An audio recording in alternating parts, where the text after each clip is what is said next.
السلام علیکم ورحمۃ اللہ۔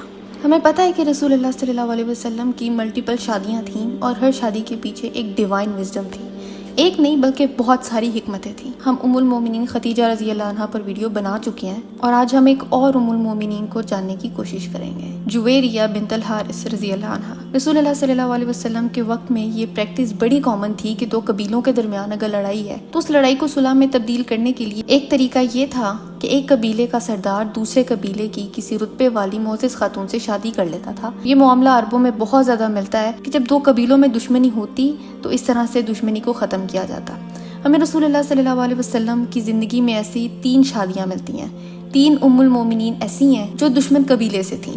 مکہ میں رسول اللہ صلی اللہ علیہ وسلم کے سب سے بڑے دشمن ابو سفیان، یہ قریش سے تھے۔ رسول اللہ صلی اللہ علیہ وسلم جب ہجرت کے بعد مدینہ گئے اور پھر جب مکہ فتح کیا تو ابو سفیان ابھی تک مکہ میں ہی تھے۔ ابو سفیان نے فتح مکہ ہونے سے پہلے بہت آخری لمحات میں اسلام قبول کیا تھا۔ یہ ساری تفصیل ہم سیرہ کی ویڈیو میں کور کر چکے ہیں، بہت ڈیٹیلز ہے۔ رسول اللہ صلی اللہ علیہ وسلم نے ابو سفیان رضی اللہ عنہ کی بیٹی ام حبیبہ رضی اللہ عنہا سے شادی کی۔ ام حبیبہ رضی اللہ عنہا پہلے مسلمان ہونے والے لوگوں میں شامل تھیں اور یہ ہجرت کر کے ابیسینیا چلی گئی تھیں۔ وہیں پہ رسول اللہ صلی اللہ علیہ وسلم اور ام حبیبہ رضی اللہ عنہا کا نکاح ہوا تھا، لیکن ایک دوسرے کا ساتھ انہیں بہت بعد میں جا کے ملا تھا۔ جب یہ نکاح ہوا تھا تو ابو سفیان رضی اللہ عنہ مسلمان نہیں تھے اور رسول اللہ صلی اللہ علیہ وسلم کے خلاف پلاننگز اور پلاٹنگز کر رہے تھے، لیکن جب انہیں پتہ چلا کہ ان کی بیٹی کا نکاح رسول اللہ سے ہو گیا ہے تو وہ بہت زیادہ خوش ہوئے۔ رسول اللہ صلی اللہ علیہ وسلم سے اسلام کی بیس پر جتنی مرضی اختلافات ہوں، لیکن یہ بات رسول اللہ کے دشمن بھی مانتے تھے کہ رسول اللہ صلی اللہ علیہ وسلم ایک نوبل انسان ہے، اور اس شادی سے رسول اللہ اور ابو سفیان رضی اللہ عنہ کی ان پن تھوڑی سی ٹون ڈاؤن ہوئی تھی۔ ایک اور ام المؤمنین ہے جویریہ بنت الحارث رضی اللہ عنہا، جن کو ہم آج ڈسکس کریں گے۔ جویریہ بنت الحارث رضی اللہ عنہا کا تعلق اس قبیلے سے تھا جن کی دشمنی رسول اللہ سے تھی۔ ان کا نام برہ بنت الحارث ابن دینار تھا، جو کہ بعد میں تبدیل کر کے جویریہ بنت الحارث کر دیا گیا تھا۔ ان کا تعلق بنی المستلق قبیلے سے تھا۔ یہ مکہ میں بہت پرومیننٹ ایک خزاعہ کا قبیلہ تھا۔ یہ قریش سے ریلیٹڈ تھا لیکن مکہ سے باہر رہتا تھا۔ جویریہ بنت الحارث رضی اللہ عنہا بنی المستلق کے چیف حارث ابن درار کی بیٹی تھی۔ وہ اپنی قوم کی امیرہ تھی، شہزادی تھی۔ حارث ابن درار ایک پاورفل لیڈر تھا اور اسی قبیلے سے سیرہ میں ایک مشہور انسیڈنٹ ملتا ہے، وہ ہے غزوۃ بنی المستلق۔ اس کو غزوۃ المریسیہ کے نام سے بھی جانا جاتا ہے۔ مریسیہ مکہ اور مدینہ کے درمیان لیکن مکہ سے قریب کی ایک جگہ ہے، اور یہ لوگ المنات کے بت کی عبادت کرتے تھے۔ اب کیونکہ یہ لوگ قریش سے ریلیٹڈ تھے اور پاورفل تھے تو انہوں نے قریش کا رسول اللہ صلی اللہ علیہ وسلم کے خلاف پورا ساتھ دیا تھا۔ مکہ میں ہونے والی ہر سیاست سے بنی المستلق نے خود کو دور رکھا ہوا تھا، لیکن جب رسول اللہ اور صحابہ کرام نے ہجرت کی اور مدینہ گئے تو بنی المستلق نے قریش کا ساتھ دیا۔ مسلمانوں سے جب ان کے سامان، ان کے گھر بار، ان کے لوگ ان سے چھن گئے تو ہجرت کے بعد مدینہ کے راستے سے گزرتے ہوئے دشمنوں کے قافلوں کو مسلمان روک لیتے تھے۔ بنی المستلق نے اس لیے بھی قریش کا ساتھ دیا تھا تاکہ جب ان کے قافلے ساز و سامان سے لدے ہوئے جانور مدینہ کے پاس سے گزرے تو ان کو مسلمانوں سے خطرہ نہ ہو۔ اپنی اکانومی کو یہ اس طرح سے پروٹیکٹ کرنے کی کوشش کرتے تھے۔ سیاسی طور پر قریش کا ساتھ دینا ہی ان کے مفاد میں تھا۔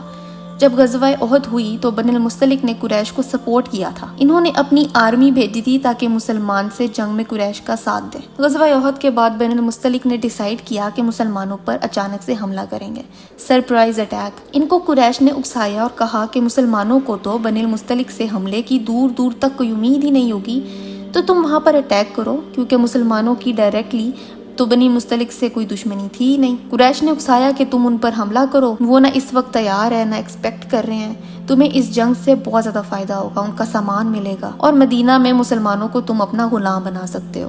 لیکن رسول اللہ صلی اللہ علیہ وسلم کو کہیں سے یہ خبر مل گئی کہ مریسیہ سے قبیلہ بنی المستلق مسلمانوں پر حملہ کرنے آ رہا ہے۔ یہ جنگ ہجرت کے 5 سال بعد شعبان میں ہوئی تھی۔ رسول اللہ صلی اللہ علیہ وسلم کو جب خبر ملی تو اس خبر کی تصدیق کرنے کی باری آئی۔ رسول اللہ نے ایک صحابی بریدہ ابن الحصیب رضی اللہ عنہ کو بھیجا۔ ان صحابی کا نام یاد رکھیں، یہ بہت انٹرسٹنگ پرسنالٹی ہیں، ان پر ایک الگ سے ویڈیو ہو سکتی ہے۔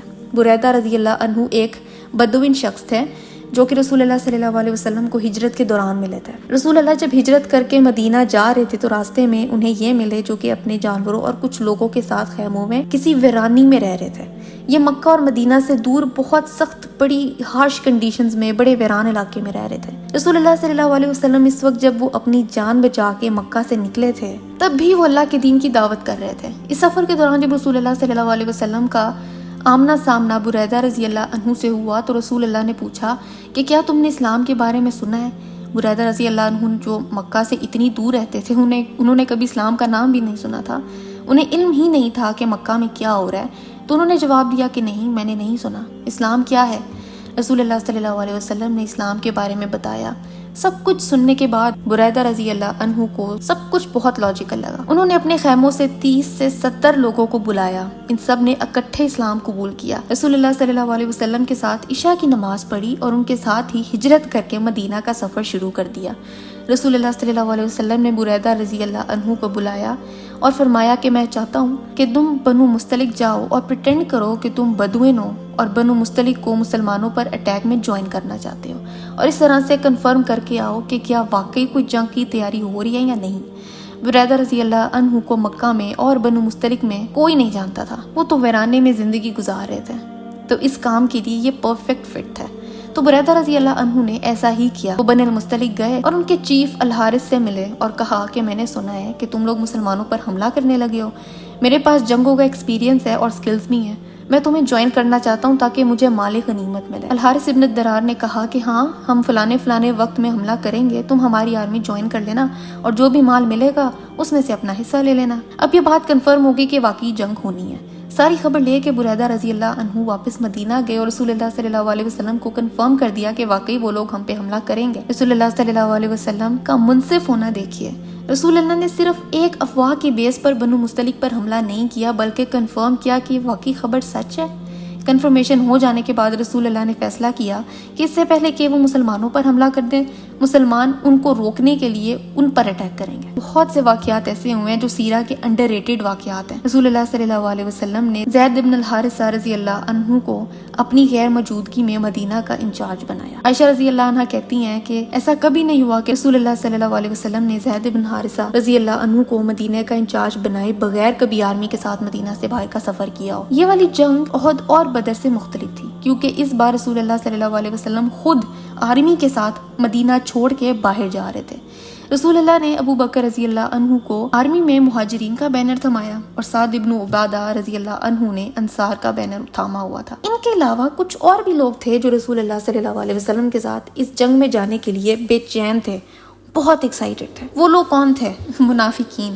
سوچنے والی بات ہے کہ وہ کیوں جانا چاہیں گے؟ عبداللہ ابن ابی بن سلول سمیت وہ سارے لوگ جو احد میں پیٹھ پھیر کر بھاگ گئے تھے، وہ غزوہ تبوک میں بہانے ڈھونڈنے والے لوگ جو چاہتے تھے کہ کچھ بھی ہو جائے بس ہمیں جنگ میں نہ جانا پڑے، لیکن اب جب انہیں پتہ چلا کہ رسول اللہ صلی اللہ علیہ وسلم بنو مستلق کی طرف جنگ کے لیے جا رہے ہیں تو ان منافقین نے ڈیسائیڈ کیا کہ آرمی کو جوائن کرنا ہے مال غنیمت کے لیے، صرف اور صرف مال غنیمت کے حصول کے لیے انہوں نے جنگ میں حصہ لینا چاہا کیونکہ یہ مسلمانوں کے لیے آسان ترین فتح تھی۔ بنو مستلق کے قریب پہنچ کے بجائے اس کے کہ قبیلے میں جا کے حملہ کیا جائے، مسلمانوں نے کچھ فاصلے سے ہی بنو مستلق پر تیر برسانا شروع کر دیا۔ یہ تیروں کا حملہ مسلسل 1 گھنٹے تک چلتا رہا اور پھر انہوں نے خود کو سرنڈر کر دیا۔ یہ کرنے سے بہت ہی کم جانی نقصان ہوا تھا، اندازاً 7 سے 10 آدمی اس میں مارے گئے تھے۔ اس جنگ سے مسلمانوں کو بہت زیادہ مال غنیمت ملا تھا، مال و دولت، بکریاں، اونٹ۔ بنو مستلق ایک امیر قبیلہ تھا۔ رسول اللہ صلی اللہ علیہ وسلم کی حکمت عملی سے مسلمانوں کو بہت آسانی سے بہت اچھی فتح مل گئی تھی۔ اس جنگ میں بہت کچھ ہوا تھا۔ ایک تو بنو المستلق جس کی عبادت کرتے تھے المنات، اس بت کو ڈسٹروائے کر دیا گیا تھا۔ دوسرا یہ کہ عبداللہ ابن ابی بن سلول اس دوران انصار اور مہاجرین کے درمیان پھوٹ ڈلوانے کی کوشش کرتا رہا۔ انصار سے کہتا تھا کہ دیکھو مہاجر تمہارا استعمال کر رہے ہیں، تم کیوں ان کی مدد کر رہے ہو؟ سلول نے یہ بھی کہا کہ جب ہم واپس مدینہ جائیں گے تو عزت والا آدمی ذلت والے کو نکال دے گا۔ اس بات سے اس کا مطلب یہ تھا کہ سلول عزت والا ہے اور رسول اللہ صلی اللہ علیہ وسلم کو نکال دے گا۔ اس واقعے کا ڈیٹیل ذکر ہم سیرہ میں کور کر چکے ہیں۔ اس وقت مسلمان مدینہ سے باہر تھے، سلول موقع ڈھونڈ رہا تھا کہ کسی طرح سے آرمی میں پھوٹ ڈلوا دی جائے۔ اللہ تعالیٰ نے سلول کے اس پلان کو ایکسپوز کر دیا۔ آیات نازل ہوئی تھی جن میں سلول کے الفاظ مینشن تھے۔ یہ سارا قصہ سورہ منافقون میں مینشنڈ ہے۔ یہ بات اب ایکسپوز ہوئی تو رسول اللہ صلی اللہ علیہ وسلم نے کیا کیا؟ ڈیٹیل کے لیے سیرہ کی ویڈیو دیکھی جا سکتی ہے۔ اس کے علاوہ اس غزوہ میں عائشہ رضی اللہ عنہا پر تہمت بھی لگائی گئی تھی۔ سلول ایکسپوز ہو چکا تھا اور سب کو پتا چل چکا تھا کہ یہ منافق ہے، اس لیے اب اس نے عائشہ رضی اللہ عنہا پر تہمت لگا دی۔ یہ کرنے سے ساری اٹینشن جو پہلے سلول کی طرف تھی وہ بھٹ کے عائشہ رضی اللہ عنہا کی طرف ہو گئی۔ یہ وہی غزوہ ہے جس کے سفر کے دوران عائشہ رضی اللہ عنہا کا نیکلس کھو گیا تھا اور اس کو ڈھونڈنے کے لیے رسول اللہ صلی اللہ علیہ وسلم نے پوری آرمی کو روک دیا تھا اور یہاں پر تیمم کی آیات نازل ہوئی تھی۔ مسلمان مدینہ واپس پہنچے، مال غنیمت میں 2000 اونٹ، 600 بکریاں، یرغمال بنائے ہوئے لوگوں میں 100 خاندان تھے۔ مسلمانوں کی یہ بڑی جیت تھی۔ یہ احد یا بدر جیسا نہیں تھا۔ جویریہ رضی اللہ عنہا، جن کا اس وقت نام برہ تھا، وہ چیف کی بیٹی تھیں اور اس وقت اس غزوہ میں مرنے والے لوگوں میں جویریہ رضی اللہ عنہا کا شوہر بھی شامل تھا، جس کا نام مصافیہ ابن صفوان تھا۔ شوہر ہلاک ہو گیا تھا اور باپ اس جنگ سے بھاگ گیا تھا، تو جو لوگ یرغمال تھے ان میں جویریہ رضی اللہ عنہا بھی شامل تھی، جن کا سٹیٹس ان کے لوگوں میں بہت اونچا تھا۔ وہ پرنسس تھیں، چیف کی بیٹی تھی۔ جویریہ رضی اللہ عنہا بعد میں بتاتی ہیں کہ رسول اللہ صلی اللہ علیہ وسلم کے بنو المستلق آنے سے 3 دن پہلے میں نے خواب دیکھا تھا، جس کا ذکر میں نے اپنے لوگوں سے کیا تھا۔ میں نے دیکھا تھا کہ ایک چاند ہے جو موریسیہ پہ چڑھ رہا ہے۔ سبحان اللہ۔ جویریہ رضی اللہ عنہا نے یہ خواب دیکھا، لیکن اس کی وہ تعبیر نہیں کر پا رہی تھی۔ ان کو یرغمال بنانے والے ثابت ابن قیس رضی اللہ عنہ تھے۔ اسلام میں ایک پریکٹس ہے جسے کہتے ہیں المقاتبہ۔ اس میں ایک قیدی اپنی آزادی کی ریکویسٹ کرتا ہے اور اپنی قیمت ادا کر کے وہ آزاد ہو جاتا ہے۔ جویریہ رضی اللہ عنہا نے ثابت ابن قیس رضی اللہ عنہ سے فوراً ہی مکاتبہ ڈیمانڈ کیا، اور جو قیمت ان کو ادا کرنی تھی وہ تھی 7 اوقیہ چاندی۔ انہوں نے فوراً ہی آزادی حاصل کرنے کی کوشش کی۔ اس سے آگے کی سٹوری ام المومنین عائشہ رضی اللہ عنہا خود بتاتی ہیں۔ وہ کہتی ہیں کہ جب بنو المستلق کو ہرا دیا گیا تو قیدیوں کے گروپس بنا کے ان کو مختلف صحابہ کے ذمہ لگا دیا گیا تھا، اور جویریہ رضی اللہ عنہا ثابت ابن قیس رضی اللہ عنہ کی قیدی تھی۔ عائشہ رضی اللہ عنہا کہتی ہیں جویریہ رضی اللہ عنہا ایک خوبصورت خاتون تھی، بہت ایلیگنٹ خاتون تھی۔ ایسا کبھی نہیں ہوا تھا کہ کسی نے جویریہ رضی اللہ عنہا کو دیکھا ہو اور خیال کیا ہو کہ کوئی عام سی خاتون ہے۔ وہ ایک گریسفل پرسنالٹی تھی، ان میں رائلٹی تھی، وہ بہت ایلیگنٹ تھی، وہ بات کرتی تھی تو لوگ سنتے تھے۔ There was something special about her۔ اس پوائنٹ پر عائشہ رضی اللہ عنہا کے بارے میں افواہیں پھیلنا شروع ہو چکی تھیں، لیکن انہیں ابھی اس کی خبر نہیں تھی۔ عائشہ رضی اللہ عنہا کہتی ہیں کہ مدینہ واپس آنے پر میرے گھر کے دروازے پر دستک ہوئی۔ دروازے کے باہر جویریہ رضی اللہ عنہا تھی۔ رسول اللہ صلی اللہ علیہ وسلم بھی یہیں موجود تھے۔ اب یہاں پہ جو باتیں عائشہ رضی اللہ عنہا نے خود مینشن کی ہیں، میں یہاں پہ مینشن نہیں کر سکتی۔ میں کرنا چاہتی ہوں پر میں کروں گی نہیں، کیونکہ شاید عائشہ رضی اللہ عنہا کی نریشن کمپلیٹ پوری کی پوری سننے میں اور اس کو ہضم کرنے میں ہم اس قابل ہیں نہیں، تو میں بہت سی ڈیٹیل یہاں پہ اسکپ کر رہی ہوں جو کہ بہت زیادہ انٹرسٹنگ تھی، لیکن حدیث نمبر یہ ہے، اگر چاہو تو جا کے خود پڑھ لو۔ رسول اللہ صلی اللہ علیہ وسلم بھی عائشہ رضی اللہ عنہا کے حجرے میں موجود تھے۔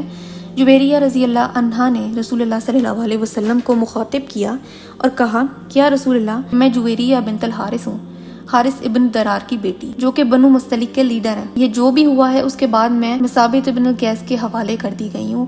میں آزاد ہونا چاہتی ہوں اور میں آپ کے پاس اس لیے آئی ہوں تاکہ آپ میرا فدیہ ادا کر دیں اور میں آزاد ہو جاؤں۔ دیکھیں، پہلے انہوں نے اپنا تعارف کروایا کہ میں لیڈر کی بیٹی ہوں اور پھر مجھے آزادی چاہیے۔ یہاں پہ رسول اللہ صلی اللہ علیہ وسلم کے پاس بہت سارے آپشنز تھے۔ ایک تو یہ کہ رسول اللہ فدیہ ادا کرتے اور جویریہ رضی اللہ عنہا کو جانے دیتے۔ رسول اللہ صلی اللہ علیہ وسلم یہ کرنے کے لیے رضامند بھی تھے، لیکن رسول اللہ کے ہر فیصلے میں حکمت ہوتی ہے۔ رسول اللہ صلی اللہ علیہ وسلم نے فرمایا کہ اس سے بھی زیادہ بہتر کے بارے میں کیا خیال ہے؟ جویریہ رضی اللہ عنہا نے کہا کہ اس سے زیادہ بہتر کیا ہے؟ رسول اللہ صلی اللہ علیہ وسلم نے فرمایا کہ اگر آپ چاہیں تو میں فدیہ ادا کر کے آپ کو آزاد کر سکتا ہوں، اور دوسرا یہ کہ یہاں میں آپ سے شادی کر سکتا ہوں۔ جویریہ رضی اللہ عنہا نے کہا، جی یا رسول اللہ، میں آپ سے شادی کرنا چاہتی ہوں۔ اور اس طرح سے رسول اللہ صلی اللہ علیہ وسلم اور جویریہ رضی اللہ عنہا کا نکاح ہو گیا۔ اب اس نکاح سے ہوا کیا؟ یہ واقعہ عائشہ رضی اللہ عنہا سے ہی چل رہا ہے ابھی تک۔ وہ کہتی ہیں کہ یہ خبر باہر نکل گئی کہ رسول اللہ صلی اللہ علیہ وسلم بنو المستلق کے چیف کی بیٹی سے شادی کرنے والے ہیں۔ یہ سنتے ہی مدینہ کے مسلمانوں نے کہا کہ اس کا مطلب یہ ہے کہ ہم نے رسول اللہ کے سسرالیوں کو قیدی بنایا ہوا ہے۔ یہ سنتے ہی تمام بنو المستلق کے قیدیوں کو آزاد کر دیا گیا کہ ہم رسول اللہ صلی اللہ علیہ وسلم کے سسرالیوں کو قید کیسے کر سکتے ہیں؟ تو ہر صحابی نے اپنے پاس موجود قیدیوں کو آزاد کر دیا۔ عائشہ رضی اللہ عنہا کہتی ہیں کہ میں نے آج تک جویریہ رضی اللہ عنہا کے علاوہ کوئی بھی ایسی خاتون نہیں دیکھی جو اپنے لوگوں کے لیے اتنی بڑی بلیسنگ ثابت ہوئی ہوئی ہوں۔ قیدیوں کو آزاد کر دیا گیا اور ان کا سامان انہیں واپس کر دیا گیا، اور یوں مدینہ اور بن المستلق کے درمیان امن ہو گیا۔ اس کے علاوہ بن المستلق کے رہا ہوئے قیدیوں میں بہت سو نے اسلام ہی قبول کر لیا، صرف یہی دیکھ کے کہ مسلمان کتنے جنرس ہیں۔ قصہ یہاں سے مزید انٹرسٹنگ ہوتا ہے۔ الحارث ابن درار کو علم ہی نہیں ہوا کہ جویریہ رضی اللہ عنہا کی شادی تو ہو چکی ہے، کیونکہ وہ جنگ چھوڑ کے بھاگ نکلا تھا۔ الحارث کے علم میں یہی تھا کہ بیٹی کو قیدی ہی بنایا گیا ہے، اور وہ اسی سوچ میں تھا کہ کس طرح سے اپنی بیٹی کو قید سے آزاد کروایا جائے۔ الحارث ابن ابی درار نے اپنے پاس بچہ کچھ مال اکٹھا کیا، اونٹ، بکریاں، چاندی، دولت، اور مدینہ پہنچا تاکہ اپنی بیٹی کو رہا کروا سکے۔ مدینہ انٹر ہوتے ہی ایک جگہ ہے جس کا نام ہے وادی العقیق۔ یہاں پہنچ کے الحارث نے اپنے جانوروں کو دیکھا۔ ان میں 2 اونٹ تھے جو الحارث کو بہت پیارے تھے۔ ان کو دیکھتے ہوئے اس نے سوچا کہ یہ اونٹ میرے بہت خاص ہیں۔ اس نے ان 2 اونٹوں کو عقیق میں ہی کہیں چھپا دیا اور باقی جانوروں کے ساتھ سفر دوبارہ شروع کیا۔ رسول اللہ صلی اللہ علیہ وسلم کے پاس پہنچا۔